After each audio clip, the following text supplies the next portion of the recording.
there, it's Sandee Sgarlata. Get ready to dive deep into incredible stories of people who've taken life's challenges and turned them into a roadmap to happiness. On this show, we're not just talking about overcoming obstacles, we're uncovering the real, gritty secrets to living a life filled with peace, joy, and genuine happiness. This is Happiness Solved, so let's get started because happiness is a choice and the choice is yours. J.R. Martinez, what an honor and a privilege to have you on my show today. Thank you so much. Thank you so much. How are you on this beautiful day? Well, I'm doing well. Thank you very much. And that is that is flattering, that introduction. It's one of those that, you know, um, we don't spend enough time reflecting and appreciating our journey because we're too busy and conditioned that we have to look forward and go to chase the next thing. And when I get an introduction like the one I just received, it forces me to pause and reflect and have that moment of, oh wow, like I have come a long way and I have done a Yeah, lot. And I yeah. think all of us need to have those types of introductions because it forces us to remember and appreciate the journey we've been on. Oh, well, for those of you tuning in, and if you don't know who J.R. Martinez is, I love your bio. And I'm telling you, you are a man after my heart. You from the battlefields of Iraq to the dance floor of Dancing with the Stars, which you won. Hello. Thank you for your service to this country, which Thank I'm you. incredibly just chills going down my spine because while I never served, my brother um, passed away while serving in the Army when I I'm was sorry to hear 12 years old. He was 19. And so that kind of set the tone for, my life. that. Yeah. And we weren't, I was forbidden from joining the military because of Mhm. that, Yeah. No, I you know. it's But then understandable. again, it probably was a good thing because I graduated from high school in 1983, and it probably was not the best place for a young girl to be Yeah. during that Yeah. time frame. But let's Yeah. talk about like Dancing with the Stars. I have a gold medal in ice dancing. And so my whole dream has been to be on Dancing with the Stars. And I was like, okay, but like I need some sort of celebrity status, so maybe I'll Uh, be the first podcaster on Dancing with the Stars.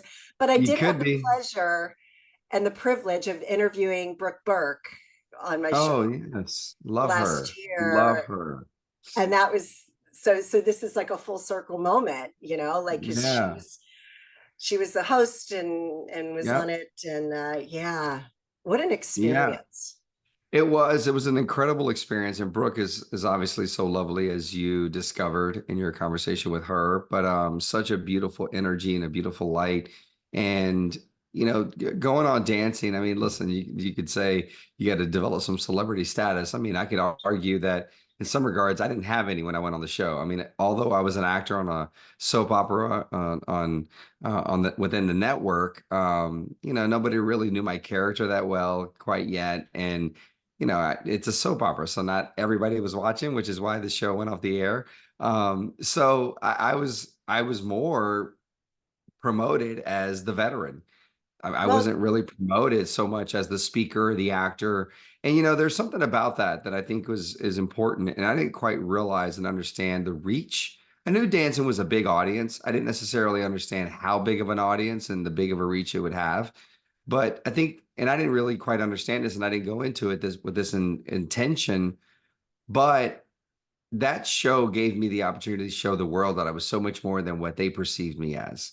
yes. And for years prior to me joining that show, which was 8 years after I was injured, for 8 years, I was walking around labeling myself as a disabled veteran and as a burned victim. And that's because that's what I heard other people say about me. So I just inherited that and said, yeah, that's what I am.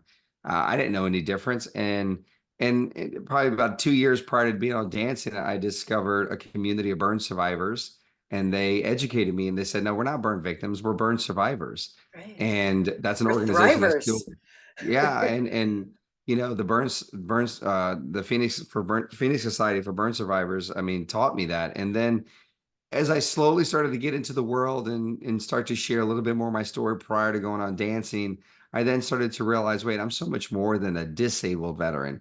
And the more that I'm able to eliminate these words that people tend to gravitate to, because naturally we tend to gravitate to the chaos and the negative and things, and people are going to focus on the disabled and the victim word. And if I just remove those all in all and just tell people I'm a veteran and I'm a survivor, I'm a burn survivor, but I'm also this personality and this person that enjoys this or that, then maybe we get somewhere. And maybe there's not this awkwardness of like, how do we communicate? How do we connect? Where do we connect? And you start to realize there's a lot of intersectionality between all of our lives and in our journeys. And so dancing was my opportunity to really test that and really see, okay, is this really going to work? Would people really on the masses receive that? And sure enough, as much as I was able to dance, and yes, the show is a lot about dancing ability, but it's more about a popularity contest and how many people you can pull to vote for you, to pull for you. And the fact that I was able to not only win the competition, but I always jokingly say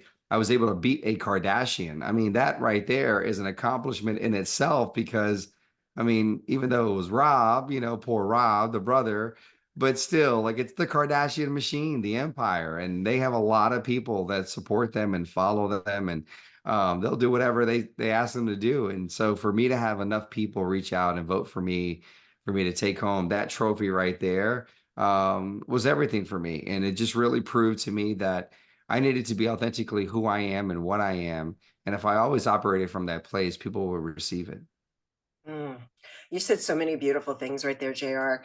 And the one thing that stood out is that, yes, bad things happen all the time to people, right? Yeah. And we are victims many times, right? And it's okay because you want to feel the pain, you want to feel all of the emotions that are wrapped up in it, right? Um, and then there comes a time when you have a choice to make, right? You can Yeah. either choose to stay in that victim mentality, this happened to me, or you can say, you can rise above it and be a thriver, a survivor, and say, this happened for me. Yeah. And that's a hard place to get to. How did, Yeah, it takes a lot. It takes a lot of work to get to that place. I mean, it takes a lot of yeah, silence. It takes a lot of yeah, pause. Happiness is an inside job, and I personally know from my own experience, as far as like me personally, but I also know people really close to me that in order for them to be happy, it's as if they were in a think of a river, and they're being kind of the current is just kind of pushing them down. And they know there's nothing they can really do to fight that current. And all they keep doing is as they come past like this tree that kind of hangs over the river, they just try to reach for a branch, and they hold on to a branch, and they're just trying to hang on to external things long enough to just get them through in order for them to survive, in order for them to, be able to breathe a little bit. And what I notice is that instead of me looking for these little branches that eventually will break, because those branches represent people, and not everybody is in a place emotionally to be able to be what you want them to be. And if you don't really quite know what you need or what you want someone to be, then all I'm doing is going to the same source over and over and over and over and asking them to be A, B, C, D, E, F, be everything, fulfill everything, constantly make me happy, constantly bring me validation, constantly. Well, guess what's going to eventually happen? That branch is going to break, and it's going to say, I can't support you anymore. There's too much weight. And so you're just going to find yourself back in that water, back being pushed down that river and trying to find something else to hold on to. And so for me, there was a lot of my life where I felt like I was just doing that. I was just essentially like I was 19 years old when this happened to me. I talk about identity a lot, and I think identity is something that a lot of people can relate to in the sense of all of us have an identity. All of us have a career or a role within our families or an organization that really identifies us, our appearance, our race, our gender, our beliefs, our values, all those things come up to make up our identity. And you just think about what it was like when you were 19, 20 years old, getting out into the world, looking quote unquote normal. and how challenging that was to figure out where you fit in the world, let alone now throw this on top of it at 19, and also throw into the fact that I'm not going to be allowed to stay in the United States Army, something that I actually kind of grew to love and was like, you know what, I think I want to do this for the next 20 years of my life. So my entire identity was stripped away from me, my Yeah. appearance, the career that I thought I was going to have for myself. And as I struggled, because there were years I struggled mentally and Of emotionally, and even I would course. have waves. I would have waves. Yeah. And what I would do is, and this is where it's kind of a little contradicting, and I don't want to make it seem like it's a contradiction, but it's a balance, right? Hmm. And there would be times, as much as I talk about that branch, there were times over the course of my journey where I had a beautiful experience, an interaction, a conversation. I witnessed something, whatever it was. And that experience gave me what I needed I held on to that. And it just gave me enough life to just carry me until the next thing happened. So as you notice, like I'm looking for this pattern, I'm looking for something to hold on to. I'm looking for external things. I'm not understanding that happiness is an inside job. I don't quite get that, but I'm lost. And finally it got to a point where I identified that I was really kind of burning some bridges and I was hurting some people on the process. I was hurting myself. I was essentially just on this vicious cycle of going to the same source, and then, oh, the minute that that person maybe tried to show up for me because this was the right person for me in order to be able to show up, it was too close. It was too close. I couldn't be vulnerable and I couldn't be intimate, because intimacy is also something you got to establish with yourself before you can try to establish intimacy with anybody else. But anytime I wanted that, but the moment that it got close, oh, no, no, no, no, no, no, all triggers and alarms went off. No, no, no. Right. I'll push people away the minute somebody did something, push you away, go away, go away, go away. I'll start over fresh. And part of that is a lot of what I inherited as far as like learned behavior from my mother. My mother was a hurt woman. My mother was someone who experienced a lot of trauma in her life, and that was the way she operated. And other parts of it was just my own trauma that I was carrying, and that's the way my body responded. Um, and so, in order for me to turn the page, if you will, like Bob Seger says, but it was a lot of silence. It was a lot of inside work. It was a lot of me being honest and vulnerable with myself. It was a lot of being completely honest with myself about a lot of things that I did not like, things I did like. And then it also took a little bit of me just doing a little like research, in a sense of where, you talk to brands, and everything in our society these days is all about gathering data, getting data, getting data, getting data to better understand the customer, to better understand how efficient we are, to better understand how we can monitor, like all these things, data, data, data, everything is data driven. But the one thing that I started to realize is that I too am a brand, and I too should be gathering data from all these experiences I have in day-to-day Yeah. life. And so the more data that I collected from me being out in public and me sharing and me testing the waters every now and then and seeing how people would embrace that and receive that, all that did was condition me to say, you know what? Okay, I can lean into this a little bit more, and there's going to be a community of people that are going to support me. So it was no surprise by the time I got to dancing, I was 100% comfortable with, like, I'll tell you everything about my life. I'll cry on national television because I've done the work. I've done a lot of that work. And I still do the work. I mean, there's a lot of things that still trigger me. There's a lot of things that still, have not healed completely, and they may never heal, right? There'll always be a component of that wound that exists. And for me, it's then now understanding I have the tools, and I have to remember I've done this before many times over, and this is no different. Yeah. Yeah. Wow. You just unpack so much in your wisdom, which is so incredible. Because I'm like, okay, yeah, let's come back to that. Let's come back to that, and I'll probably forget about it, but that's okay. We'll just. I love these organic conversations because we just kind of let them flow as they will. Yeah. So, a lot of what you were talking about is just what's in our DNA. It's the fight or flight, right? Yeah. It's in our Right. DNA, and humans are just naturally conditioned in our DNA to lean towards fear. And so when anything comes up, there's alarm bells start going off, and it's like fear, fear, fear, fear. Yeah. I just had a vision of that old show with the robot. What was it? Lost in Space? The Lost in Space robot? Oh, oh Danger, yes. danger. Yeah, yeah. No. Yeah. And listen, So, there's a lot. I mean, it's like that book, The Body Keeps the Score, right? I mean, yeah, that book, yeah. is telling you, your body is constantly danger, danger. Your body's constantly. We Yeah. forget. Like I remember, in a classic example of this is when my wife and I started dating. My wife, her biological father was not in her life, and her stepdad raised her, and he was very much her father. And when we started dating, one day I made a comment. There was something that I witnessed, and I said to her, I was like, it's like it all goes back to your biological father. And there's like a level of like somewhat of insecurity, and we all struggle with that on some level. And she said, "What do you mean? I don't even think about him." I was like, "Well, you don't have to think about him." I was like, "Because your body, I mean, your mind forgot a lot of it, but your body remembers the experience, remembers the feeling."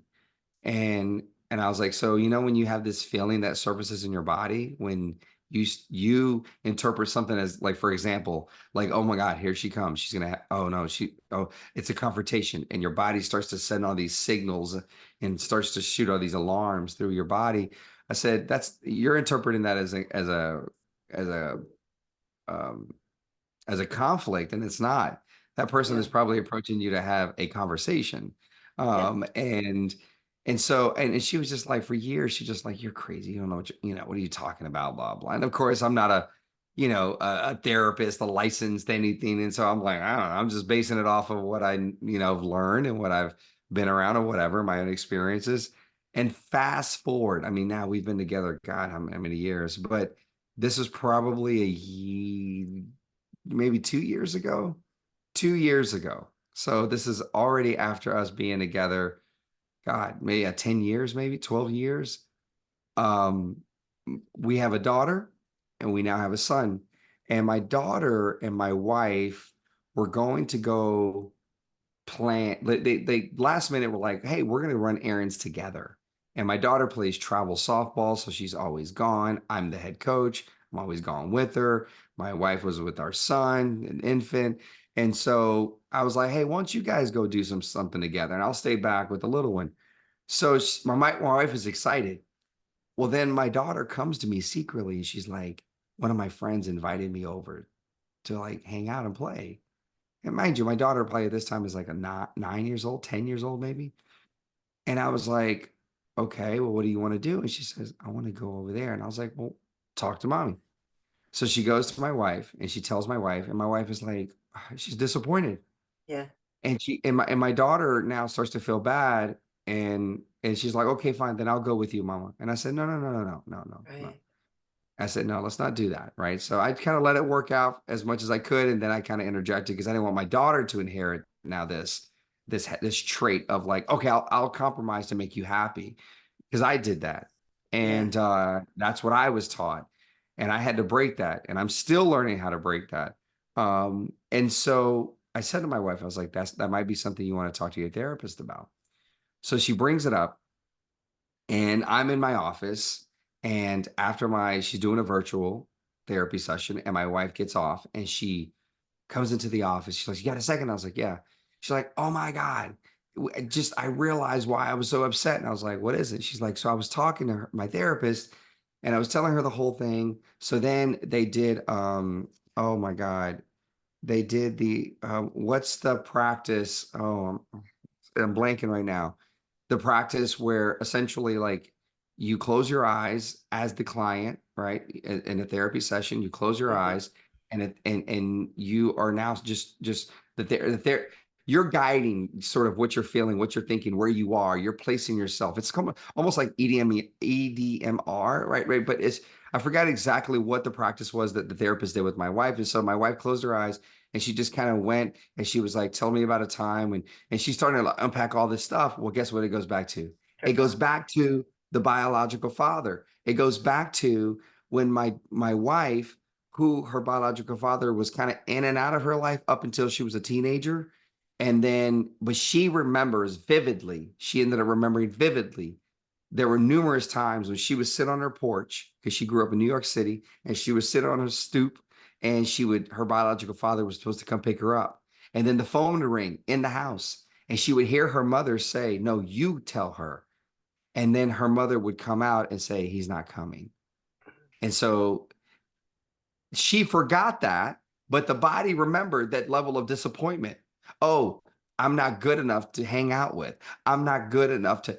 So even though she would never harm our intentionally try to harm our daughter, but her body immediately went into the mode of, well, we have to survive. And right now, you, daughter, child, disappointed me and triggered all this trauma. So, if it means that we have to make you feel bad and you're going to do it, then okay, that'll be our survival mechanism. And when you start to really have compassion and understand that a lot of us are walking around operating from this place, you can understand that people aren't intentionally trying to hurt. They are Yeah. hurt people hurting people, right? Right. And that's where you have to be able to, as an individual, do your own work, not only for yourself, but also so you can show up as a human being and to be able to say, hey, hey, hey, hey, hey, where is this coming from? Well, let's get to the root of it, or let's help you find someone that can help you get to the root of it. And that was something that I had to learn I learned a lot of this from my relationship with my mother. As I said, my mother was someone who experienced a lot of trauma. She never dealt with it, but she experienced it.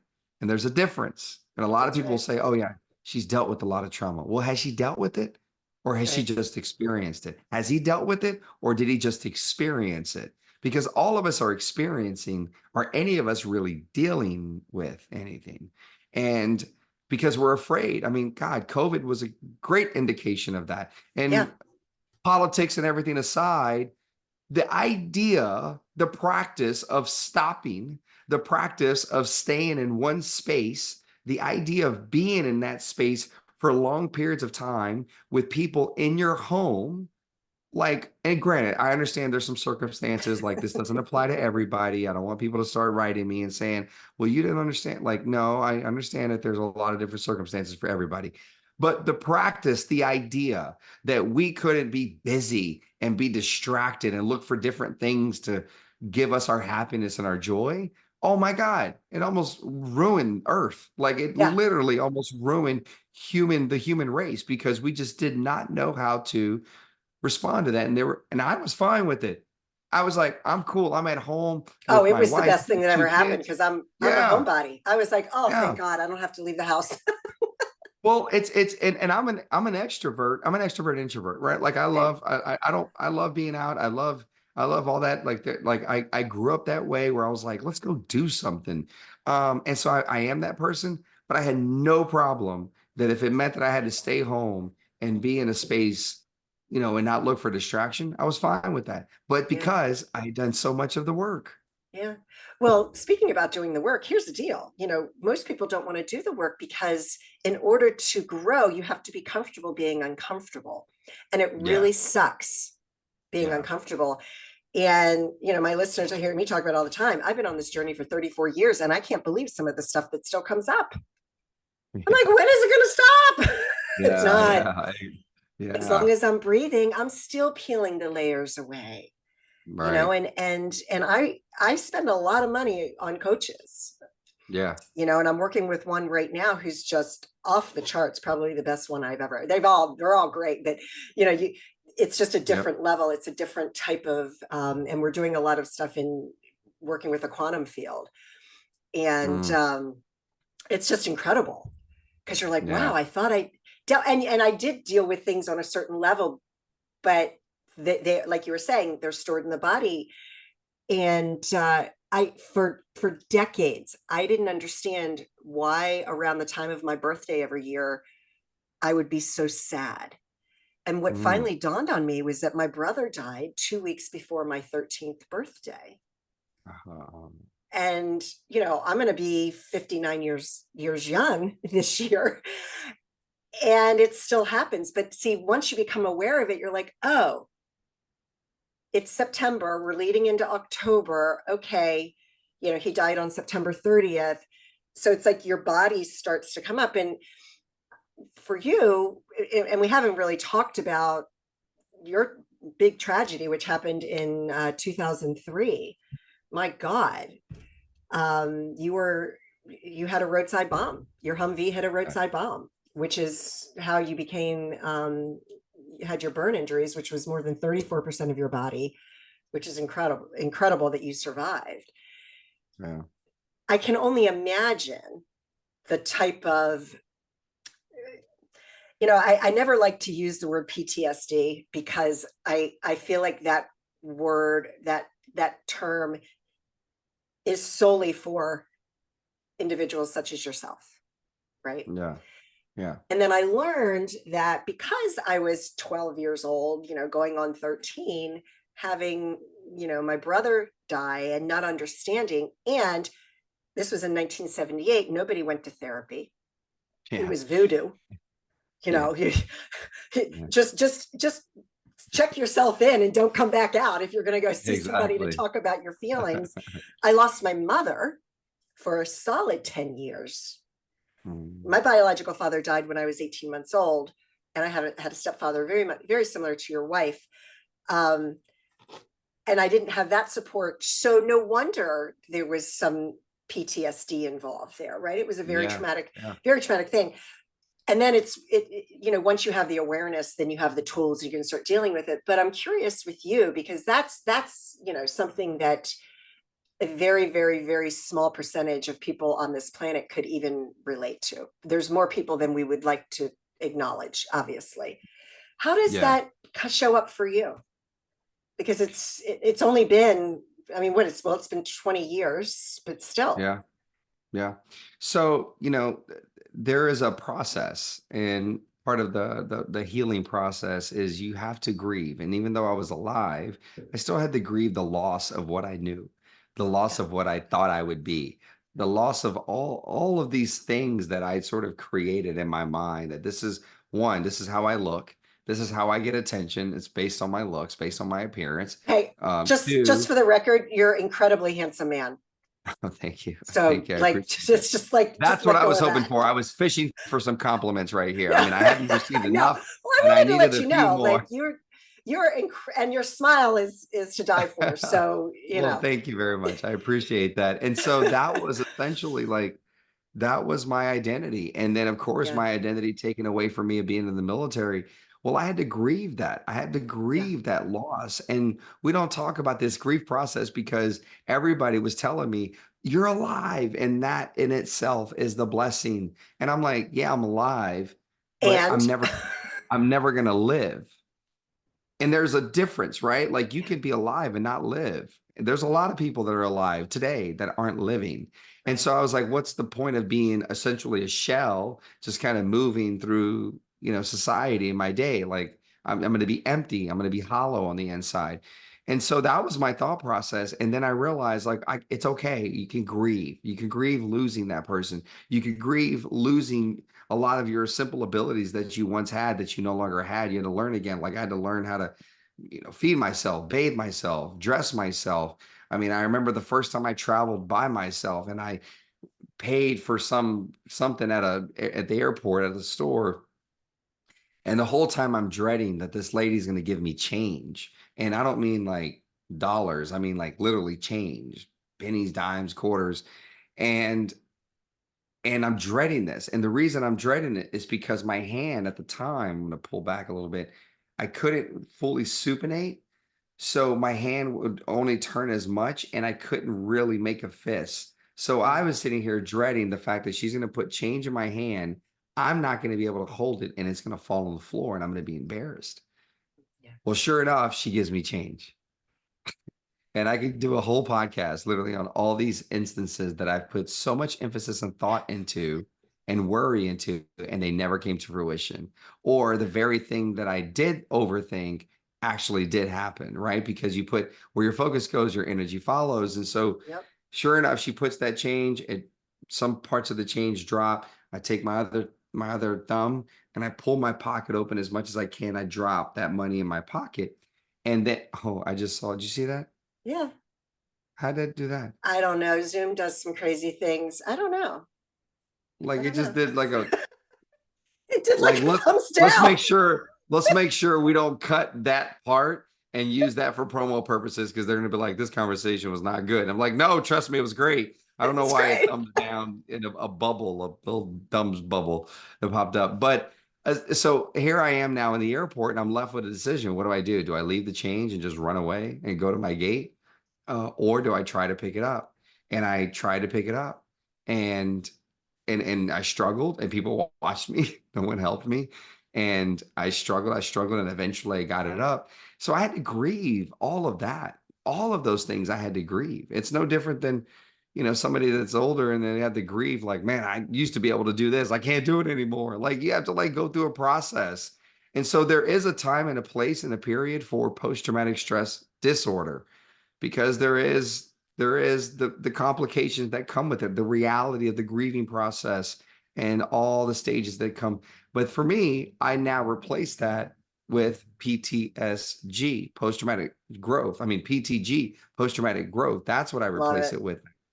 So it's not post traumatic stress disorder, it's post traumatic growth. So now I'm in a stage where it's like, okay, I've evolved because I've grieved that process, and I've been able to now see the other side of it. Then now I'm in a place of growth. And so I don't look at when things happen in my life, I don't immediately go to that's stress disorder. I go to, there is a growth opportunity. And as much as that is scary to see right now, because and that's what happens is, like, now I'm around people that when they experience certain things that change in their world, my training is ahead of them in life.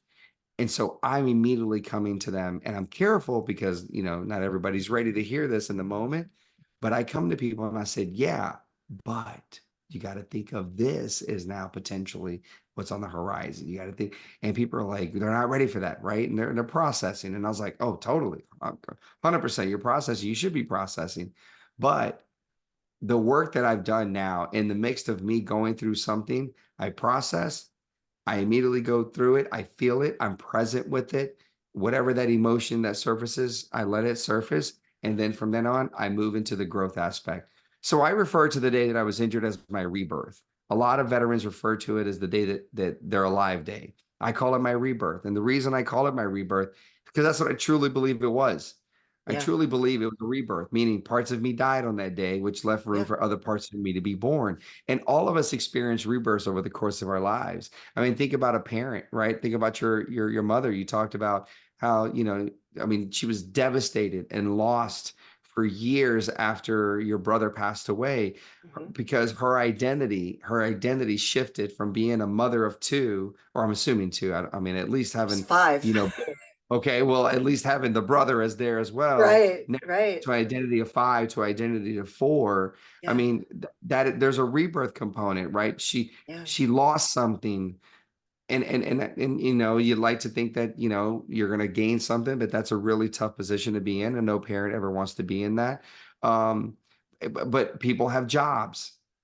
Jobs come to an end, right? Roles change. I mean, things end, and the problem is we've become fixated on the end. The end. That's the period. That's the Yep. exclamation point. That's the end of the sentence. And we're like, that's the end. And then we start reflecting backwards on how it ultimately came to this end. I'm in a place when I know something ends, I'm like, okay, it ended. All right, grieve that, process that. Okay, but there's something on the horizon. There's an Yeah. opportunity coming. There's something there. And it might not make sense right now, but it's going to make sense later down the road. So I just got to keep showing up, because the growth Yeah. opportunity is there. Mm. Incredible. You are also a New York Times bestselling author, which is no small feat. No. It's your memoir, Full of Heart, My Story of Survival, Strength, and Spirit. Incredible. Incredible. How was that process for you of writing that memoir? Yeah, so it's interesting because I think after I wrote the book, it didn't really hit me, because in the mix of writing, you're too busy writing, right? You're too Yeah. busy just unpacking and Yeah. making sure everything's correct and all that stuff. And for me, I wanted to write the book because a lot of times when people ask me to come on podcasts, or asked me to come and speak. A lot of times people are like, can you begin on the 5th of April of 2003? And I say to them, I said, yes, I can. However, you have to remember that I was 19 on that day. Yeah. There was 19 years of life that happened prior to that day. Right. And you can't just begin a story, a journey in the middle, like, right? Like you have to understand that first 19 years of my life conditioned me, prepared me for Right. this very traumatic thing that took place in my life that challenged me. You have to understand that. And so the book essentially was that extension where how could I give more details and allow people to understand the things that I've been through in the first 19 years of my life that prepared me for this very traumatic event that took place. But the it wasn't until the book was complete that I think that I had a moment to really breathe and process a lot of conversations I had with people, a lot of revisiting. Um, that one, it made me realize for a lot of my youth, I thought I was by myself. And the reality was that, yes, there were some areas in my life that maybe it was actual factual, but there were some other areas of my life that no, I very much had a community of people around me. I just didn't see it, didn't appreciate it. Maybe I was looking for something else, who knows? But there were people that loved me and cared about me outside of my family. Um, but it also just gave me the great appreciation to just reflect and just think about how many people had hands in this journey. Like, to say that Yeah. I did it by myself is foolish. I didn't. There's people that had a hand in my journey, and whether it's the person I had one conversation with, and there's plenty of those. I could do another podcast on just one-off conversations I've had with people, but how they've left an imprint on my life. Um, to phases of my life when I mean, just the simple thing of like when I was injured and I was transported from the battlefield back to the States to get treated. I didn't realize for 10 years how I got home. I never even stopped to think about how did I get Wow. home? How did that transport happen? Never crossed my mind. And just by accident, I happened to be visiting a military base and ended up in the room where all of these individuals are in charge of handling the logistics of helping you get from the battlefield back home. So they're in charge of making sure you have the right transport, whether it's an ambulance, whether it's an aircraft, making sure you have the right personnel. So the type of injury you have, making sure it's a doctors and physicians that can treat that, making sure you have the right equipment on board. I mean, Wow. they schedule everything. I mean, put Wow. any travel agency that we use and know to Yeah. shame. Yeah. Because they got me home and everything was seamless. And I just never thought those people have a hand in my journey. And so what writing this book, what it really did is allowed me to reflect and allowed me to appreciate the journey and the people. And then also really, just like I said, really paint the picture for people to understand that, you know, there's not a lot of differences between myself and a lot of your listeners. There's not. I mean, yes, okay, the way the event that changed Mhm. my life was different, of course, but I've equally moved around a lot. I've been trying to be accepted. I've been trying to figure out who I am. I've been trying to figure out what role I play in this world, in the organizations that I'm in. I'm trying to figure out, like I'm trying to figure out Yeah. all these We all are. things. Yeah. And aren't we all doing that?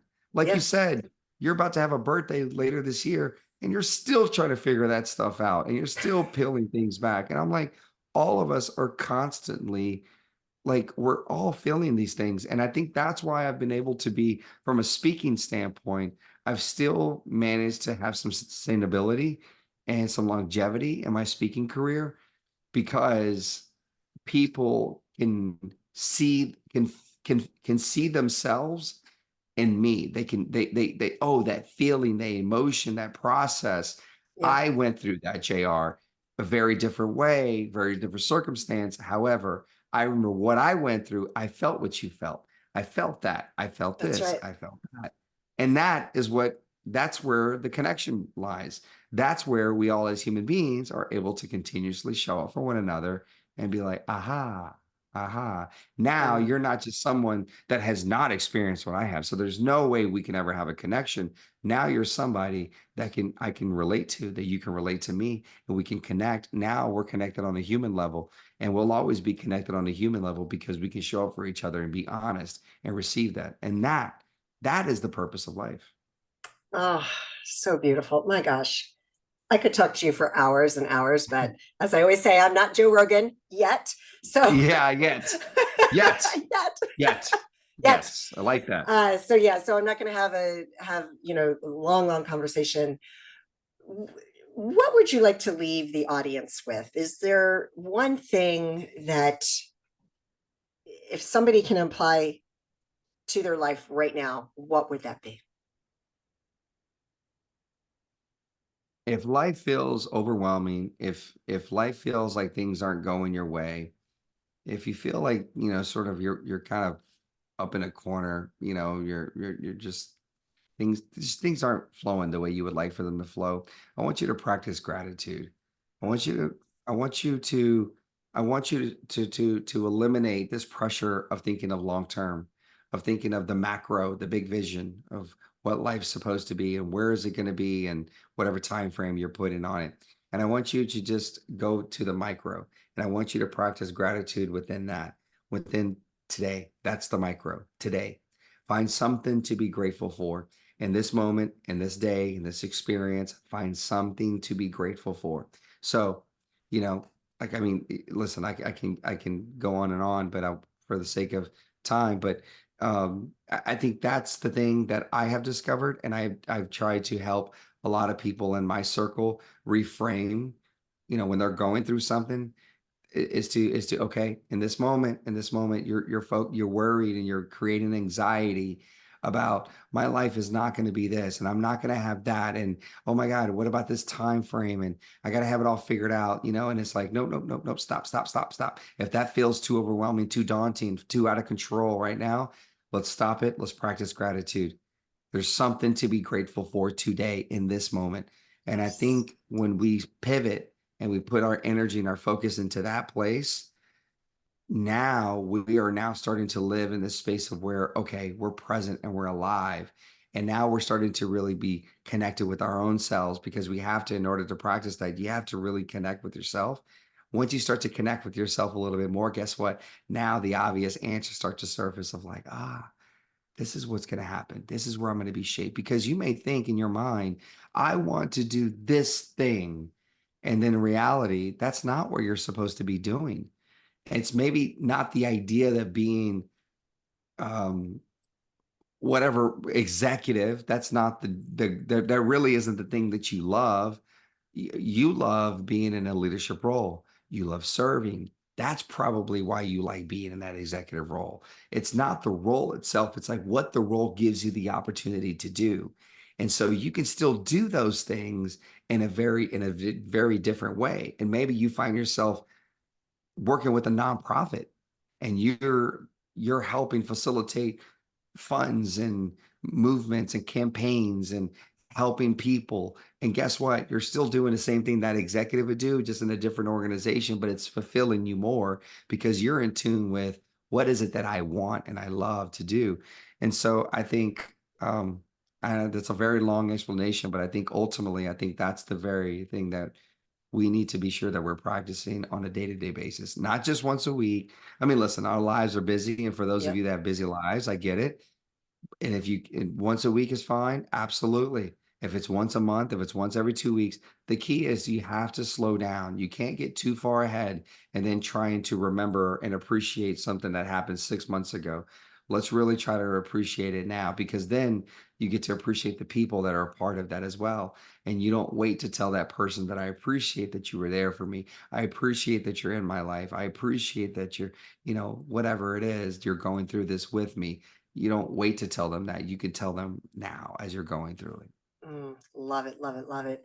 JR, where can what's the best place for people to follow you? I believe your Instagram, because I just pulled you up before this, is I am JR Martinez, That is right? correct. That's Yep. right. Yep. So And social yeah, go media ahead. is always social media is always a good place. I am JR Martinez on my handles on all platforms. But if you want to dig a little deeper and dive in and get to learn a little bit more, then you can always go to my website, jrmartinez.com. And I just encourage people, if there was something that, sort of struck a chord with them during this conversation that you and I have had, that they reach out and they share that. I mean, there are some instances where I find myself in spaces and people have a tendency to, I call it trauma dumping. And Yeah. there is that, and that does happen. And I receive it. And there's times I identify, like, I don't know if I have the bandwidth to support that. So I don't really try to put myself in a space because I don't want to be a disservice to anybody else. And so I'm always kind of doing inventory on where I'm at and how much I can show up for people, and that's important as well. But I always say that, hey, even if someone shares something that really resonated with them from this conversation, if I don't have the energy today when it comes in, I'll get back to you tomorrow or the day after. But let's expand on this conversation that we've had. And so I just want to thank you for the opportunity, for creating the platform, for allowing me to be part of the process, and hope not only you, but I hope that the listeners enjoyed it and were able to take something away from it. Oh, thank you. No, this was incredible, JR. Thank you so much. I really appreciate it. And thank Thank you, you. everyone. I hope you enjoyed today's conversation, and as promised, I'd like to give you more details of what you can expect as a member of the Happiness Solved exclusive community. First, you'll have access to a treasure trove of extra podcast episodes. These episodes dive deeper into the topics we discuss, featuring additional expert interviews only found here. But that's not all. As a member, you'll also get access to a series of mindset training sessions. These recordings are tailored to help you understand the how and why your mindset is the most important asset you have, empowering you to achieve your personal and professional goals. And for those of you looking to find a moment of peace in your busy lives, we've got something special. Exclusive guided meditations. These sessions are crafted to help you relax, refocus, and recharge. Whether you're a meditation guru or just starting out, there's something here for everyone. Becoming a member is more than just accessing extra content. It's about joining a community of like-minded individuals, all on a journey to live life to its fullest and become the best possible version of you. So how can you join? It's simple. Go to happinesssolved.supercast.com and sign up. Don't miss out on this opportunity to deepen your journey with us. Again, that's happinesssolved.supercast.com, and it will also be in the show notes. I am so grateful you're a part of our Happiness Solved family, and I thank you from the bottom of my heart for your continued support. Again, I am so grateful for you, and I hope that you and your family are healthy and safe, and that your lives are filled with peace, joy, and happiness. Take care, everyone.